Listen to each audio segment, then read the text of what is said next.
Mainit na balita. Ito po ba yung video na pinag-uusapan po natin na Pebbles? Yes po, Mr. Chair. At yan din ang video na pinadala sa iyo ni Maharlika noong July 22? Yes po, Mr. Chair. Ito rin po ba ang tinaguriang pulburon video? Yes po, Mr. Chair. Pwede po bang ipaliwanag nyo sa akin? Ano po bang sinasabi o nakikita dito sa video na ito? Naggumagamit po ang presidente ng droga. Okay. If Mr. Vicente Bencalo Conanan is present this afternoon, Yes, she just took her oath. would he be the same as Miss Pebbles Conanan? Yes po. Same. Your Honor, Yes. Thank you. I have here a sinumpaang salaysay. Paige, could you please present it to her?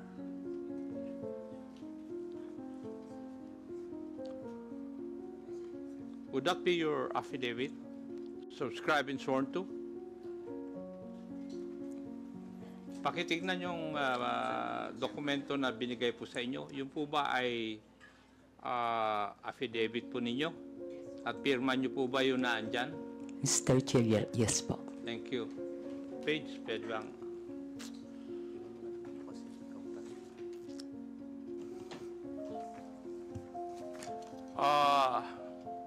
Would you mind if I just call you Pebbles in this hearing? Mr. Chair, thank you po.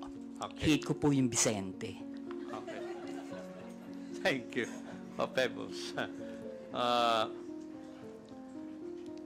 Pebbles, itong sinumpaang salaysay mo ba is ginawa mo ba ito ng kusang loob at wala pong pumilit po sa inyo na gawin at pirmahan ito? Yes po, Mr. Chair. Thank you. May I proceed, Mr. Chair? Ikaw po ay isang vlogger, Pebbles. Tama po ba? Yes po, Mr. Chair. At ito po ba ay full-time mong ginagawa o part-time lang? Part-time? Minsan po kasi hindi po ako nag-vlog for a month. So it's not your main source of income? Yes po, kasi hindi po ako monetize. Okay. Hindi monetize. Pero meron po kayo ibang trabaho? Online seller po, Mr. Chair. Okay, online seller. Pag kayo po ay nag-i-engage sa pagbablog, ano po ang pangalan na ginagamit po ninyo? Pebbles po, Mr. Pebbles. Chair. Kasi nga po, hate ko po yung Vicente. Opo. Halata naman dahil ayaw mong gamitin Ano pong social media platforms ang ginagamit po ninyo? Facebook po. Facebook lang? Meron din po akong ex, pero hindi po ako ganong nagpo-post dun. At ilang taon na po kayong nag-vlog? Since 2014 po, Mr. Chair. 14, that's about 11 years. Opo. Okay. Thank you. Now, dito po sa affidavit po ninyo, meron po kayong binanggit tungkol sa isang Maisog rally sa Hong Kong noong July 2024. No, Mr. Chair. Yung pong Maisog event sa Hong Kong, that was July 7. July 7. July. Ay, wala naman nakalagay dito yung date Ako lang ang naglagay para malaman ko kung magsasabi ka ng totoo o hindi Pwede po bang ipaliwanag po ninyo sa committee ito kung ano po itong Maisog rally?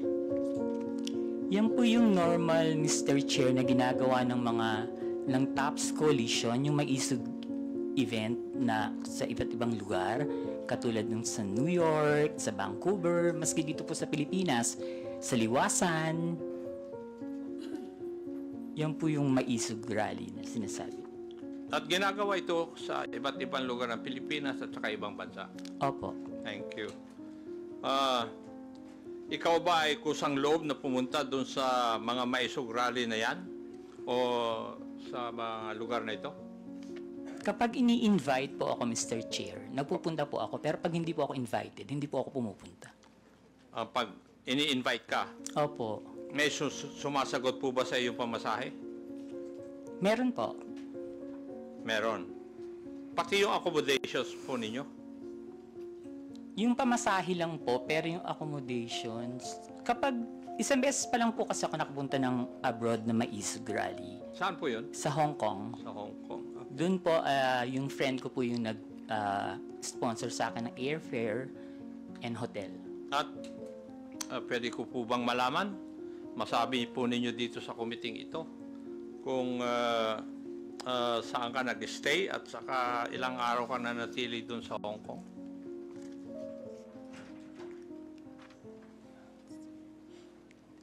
July 7 po, ginawa yung event. July 6, 7, and 8 po. July 6, 7, and 8 po ako nag-stay. Pero yung pangalan po ng hotel, nakalimutan ko na po. Okay, thank you. Bakit po kayo naimbita sa private dinner na sinasabi mo na naganap no July 7, 2024? Hindi po, Mr. Chair. After po ng event, meron pong dinner Naimbita po ng kayo? lahat ng naging speaker dun sa event. So naging speaker kayo doon? Yes po. Okay. Pwede po bang sabihin nyo sa committee ito? Sino ang nag-imbita po sa inyo sa event na ito? Actually, Mr. Chair, nung pagtapos ng event, tapos nakatayo na po lahat ng mga tao, nagpapapicture yung mga umattend, yung mga followers. Ang nagsabi po sa akin na merong dinner after is si Attorney Harry. Si Attorney? Harry Roque. Si Harry Roque. Siya rin ba nag-imbita na lumawak ka doon? Hindi po, yung pong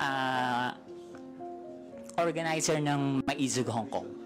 Yung nag-organizer ng Hong Kong Maisog Rally. Sa tingin mo, ano po ang dahilan bakit kayo inimbita doon?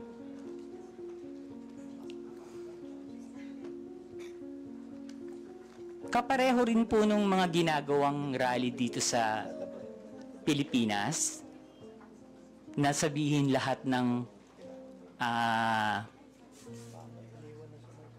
ginagawa ng gobyerno na hindi namin gusto kasi that time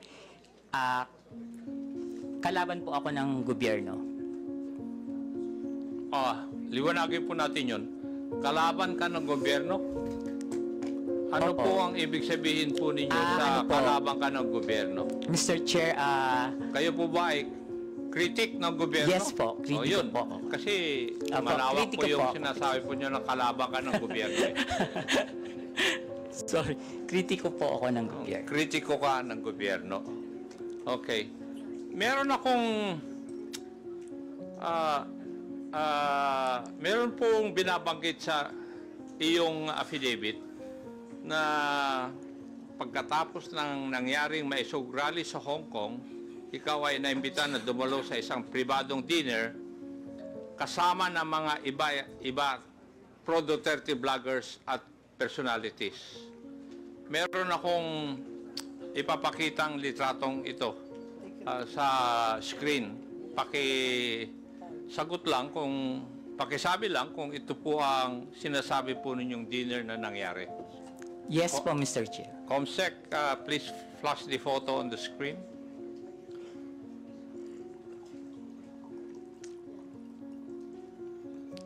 Yes po, Mr. Chair. Yan po yung dinner. Siguro, can we not enlarge the picture, Comsec?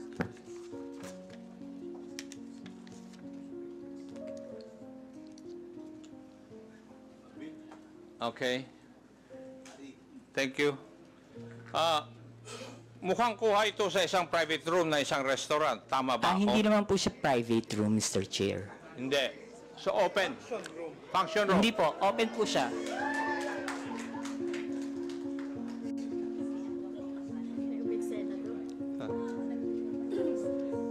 Ikaw ba, Pebbles, ay kasama sa photo na yan? Yes po, Mr. Chair. Pwede bang pakituro o Katabi po ako ni Sas Rogando. Nasa gitna po ako ni Joey and Sas. si Joey? From the left side? Yes po. Oo. Ikaw yon. Naka-blue po. Yes po, naka-blue. Lahat po kami nakaganyan. Pwede ba? Narayan ka sa photo na yan? Pwede bang pangalanan mo isa-isa ng mga kasama mo sa dinner na yan? Yes po, Mr. Chair. Try ko po lahat. Yung kakilala ko lang po, ha. Opo. Yung pong nakaupo from left side is si Tio Moreno. Yung nakatayo po na Tio Moreno, yung nakaupo dito sa kaliwa? Dito po. Naka-black? Hindi po yung naka-brown. Naka-t-shirt? Yes po. Ay, ipag doon po kasi ako tumingin. Oh, kasi nasa left sa photo, yes. Okay. And yung nakatayo po na white is si Miss Sas Rogando Sasot. Okay. Ako po yung kasunod. Sumunod po si Miss Joey. Next si Sec Trixie, si Attorney Vic. And then yung nakaupo pong green is si Prof. Ana. Uy. Okay. Yung naka-red, hindi ko po kilala. Yung katabi po ng naka-red, si Attorney Harry Roque. Yung nakatayo pong naka-black, si Daniel Long. Yung naka-green na nakatayo, hindi ko po kilala. Yung katabi ng naka-green, si Pam. Yung katabi ni Pam, hindi ko po kilala. And then yung pong nakaupo sa right, si Mr. Abines. Yung katabi ni Mr. Abines, hindi ko po kilala. Then si Attorney Glenn Chong and si Doc Badoy.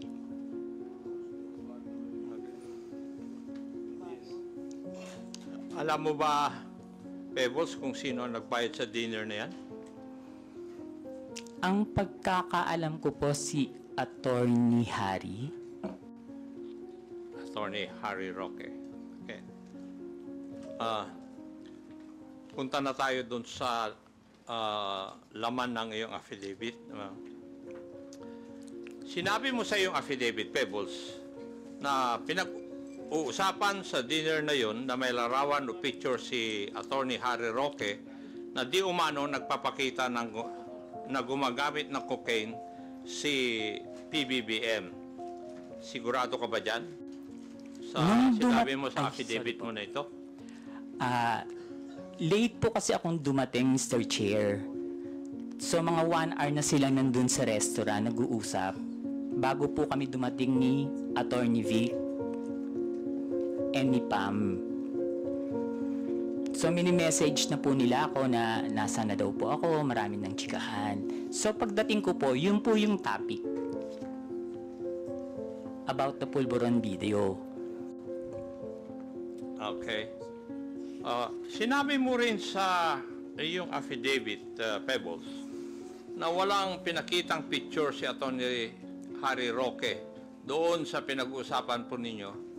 Pero base po sa iyong obserbasyon, mukha bang yung ibang mga kasamaan mo ay alam na ito o first time din nilang narinig ang tungkol sa larawan na yan? In fairness naman po dun sa mga kasama ko, hindi po nila alam.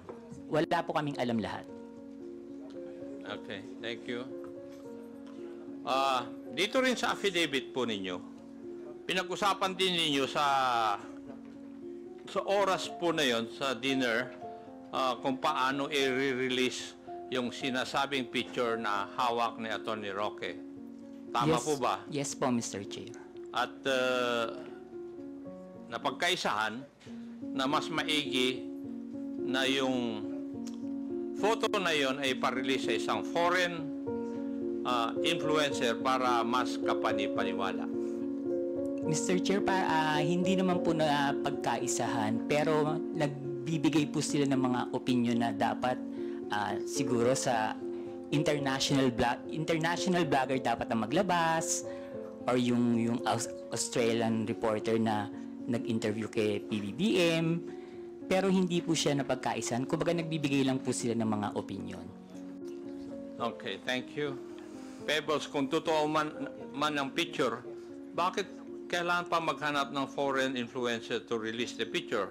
Bakit kailangan bigyan ng some semblance of credibility ang pag-release dito? Siguro po, Mr. Chair, para mapanood agad international. Bakit kailangan ng semblance of credibility? Dahil hindi tunay yung litrato or yung photo? Bakit kailangan ng grupo po ninyo na magkaroon ng semblance of credibility yung litrato o yung photo na yun?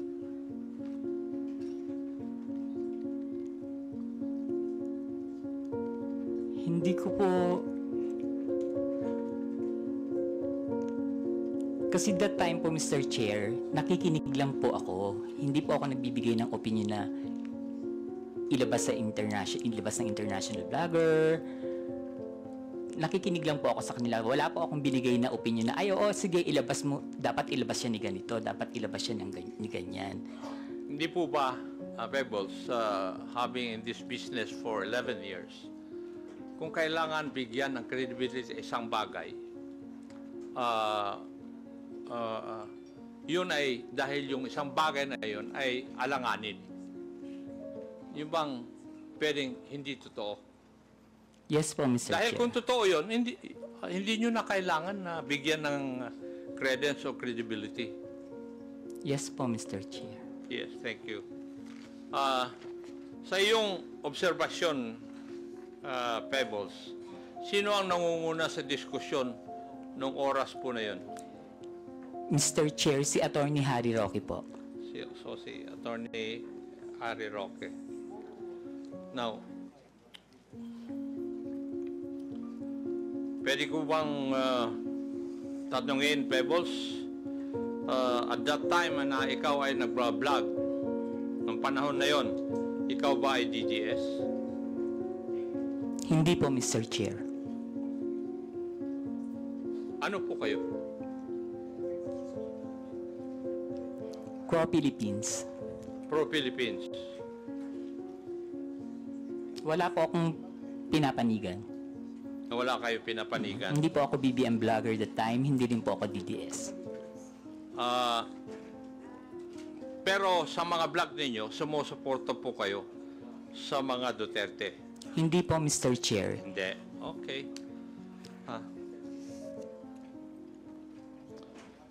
Dito rin sa iyong affidavit, Pebbles, may binanggit din ni Attorney Roque na sinabi niya na kaya niyang magpabagsak ng gobyerno. Tama rin po ba ang pagkabasa ko dito sa affidavit po ninyo? Yes po, Mr. Chair. Ang exactly sinabi niya dyan is nagkamali sila, magaling akong magbagsak ng gobyerno. Aha. Oh. Sa tingin mo, kaya po ba niya talaga? Mr. Chair, hindi po, kasi nagtatago po siya ngayon eh. Tama. Meron. Yung,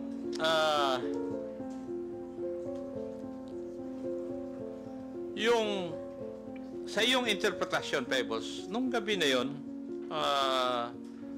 kung ano man ang pinag-usapan nyo doon, specifically yung supposed photo na gumamit ng cocaine si PBBM ay parte ng plano na pabagsakin ng gobyerno ayon kay Harry Roque? Sa palagay ko po, Mr. Chair, parte po yun ang plano ng gusto nilang pabagsakin ng presidente. Okay. Meron po bang ibang pinag-usapan pa nung gabing iyon? Wala na po, Mr. Chair. Wala na. Okay. Now, Meron ka rin binanggit dito sa iyong affidavit, yung may rally sa Vancouver, Canada. Dito po yata, inirelease officially, yung photo na pinag-usapan ninyo doon sa Hong Kong may rally. Yes po, Mr. Chair.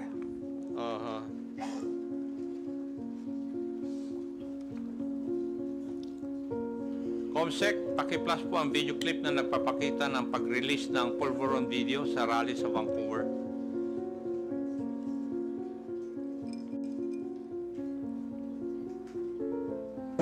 Yan ba'y epekto ng pulburon?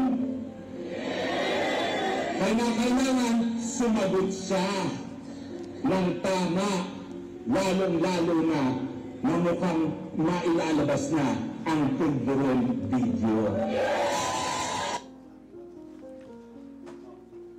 Thank you. Pebbles, nandun ka ba sa rally sa Vancouver? Wala po, Mr. Chair. Paano mo, kung wala ka po doon, paano mo nalaman ito? Naka-live po yan, Mr. Chair. Aha. Nag-live po sila dyan. May nag-abiso sa'yo na magla-live sila? Wala po, Mr. Chair. Pero kasi, pag binuksan niyo po yung social media, yung Facebook, yan po yung trending. Yun ang trending.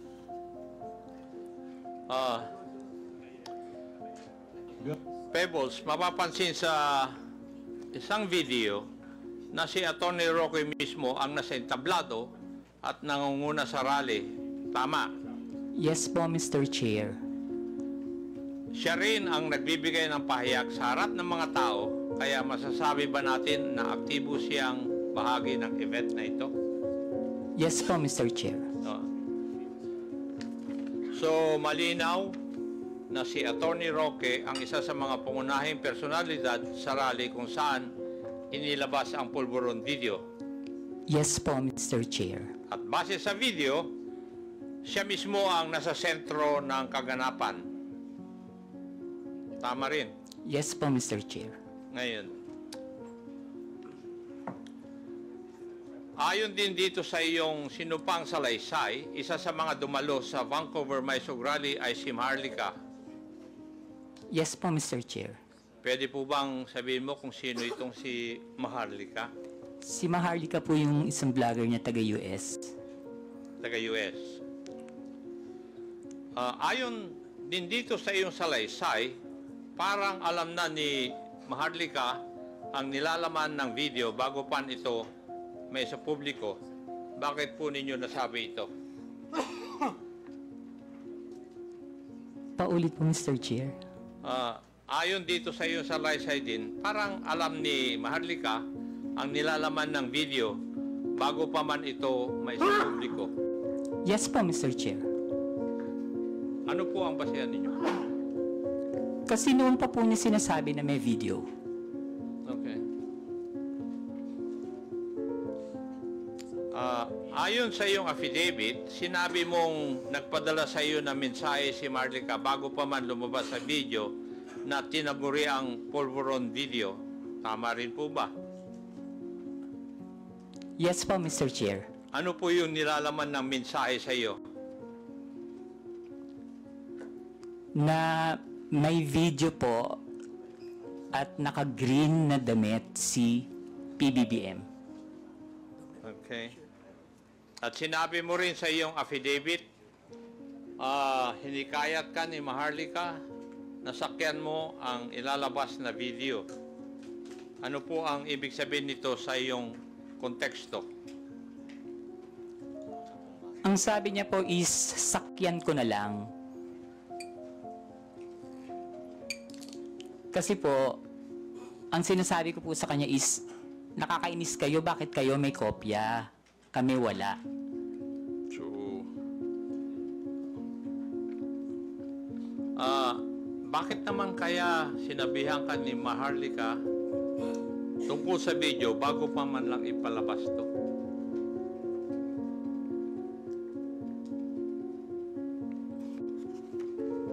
Hindi ko po alam, Mr. Chair. Kasi po, sa totoo lang po, Mr. Chair, si Maharlika, kaibigan ko po yan, pero kahit kaibigan ko siya at meron siya mga issues, hindi po siya nagsasabi sa akin kung sino yung mga puting ahas niya. At hindi rin naman po ako nagtatanong. Okay. Hindi na po ako magtatanong doon. May ipapakita akong video. Paki-plus po yung video na sinubmit ni Pebbles bilang Annex B ng kanyang affidavit. COMSEC. Ito po ba yung video na pinag-uusapan po natin na Pebbles? Yes po, Mr. Chair. At yan din ang video na pinadala sa iyo ni Maharlika noong July 22?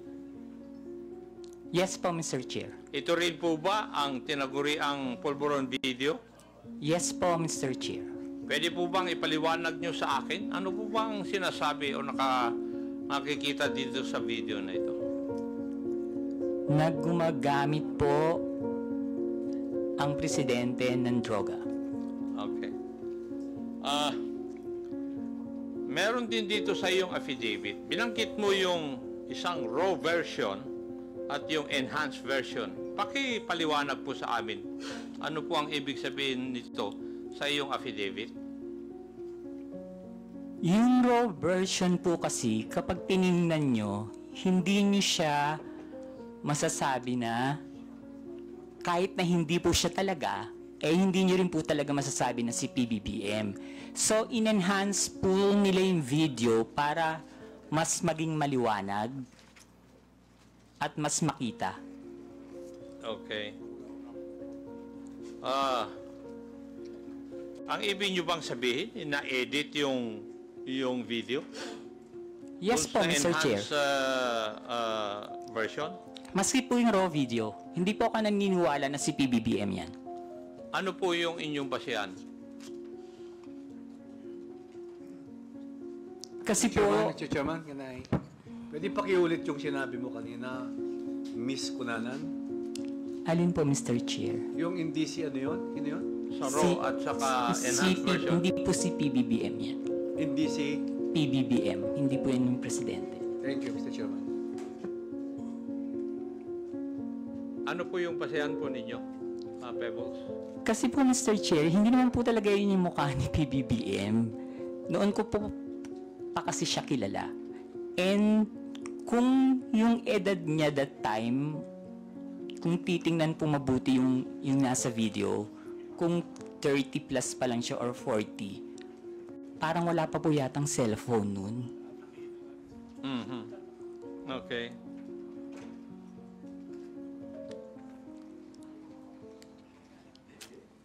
So, sa tingin mo, Pebbles, merong sinadyang alteration sa video upang manipulahin at ang itsura ng taong nasa eksena. Yes po, Mr. Chair. Ayun. Ibig sabihin,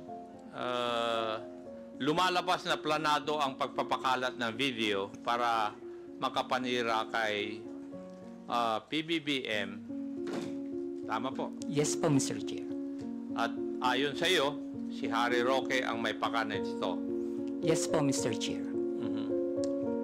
Pero hindi lamang si Attorney Roque ang high official na nasa meeting na yun. Tama po ba? Yung sa Hong Kong po, Mr. Chair. Yes. Politician po ba? Yes po, Mr. Chair. Yes. Okay. Huling katanungan, Pebbles. At sana masagot mo ito. Bakit ka nagsasalita ngayon at bakit ka pumirma ng isang affidavit? Para itama po ang mali. Para itama. Aha. Okay. Thank you, Mr. Chair.